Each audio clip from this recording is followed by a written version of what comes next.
കേന്ദ്രം ഒരു നിയമം പാസാക്കിയാൽ അത് നടപ്പിലാക്കില്ല എന്ന് പറയാൻ സംസ്ഥാനത്തിന് കഴിയില്ലെന്ന് പ്രതിപക്ഷ നേതാവ് വി ഡി സതീശൻ.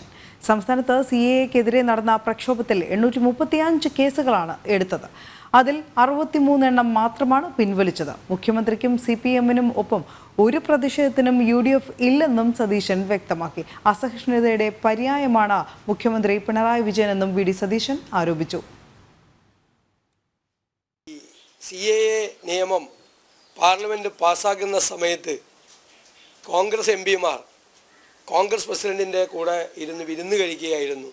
അവർ ഇത് ബില്ല് പാർലമെൻറ്റിൽ ഇൻട്രൊഡ്യൂസ് ചെയ്ത സമയത്ത് അവർ മൂലക്കിരിക്കുകയായിരുന്നു എന്നാണ് പറഞ്ഞത്.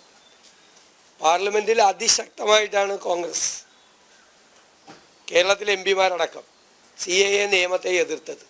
ഇത് സംബന്ധിച്ചുള്ള വിവരങ്ങളെല്ലാം ലോകസഭയുടെയും രാജ്യസഭയുടെയും TV-യിലുണ്ട്.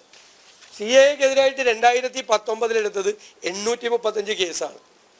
8/8/2023 ഇപ്പോൾ തൊട്ട് മുമ്പ് തന്നിരിക്കുന്ന 5 മാസം മുമ്പ് തന്ന കേസിൽ മുഖ്യമന്ത്രി പറഞ്ഞിരിക്കുന്നത് ആകെ 63 കേസുകൾ പിൻവലിക്കാൻ വേണ്ടിയിട്ടാണ് NOC കൊടുത്തിട്ടുള്ളത്. മൊത്തത്തിലുള്ളത് 835 കേസുണ്ട്.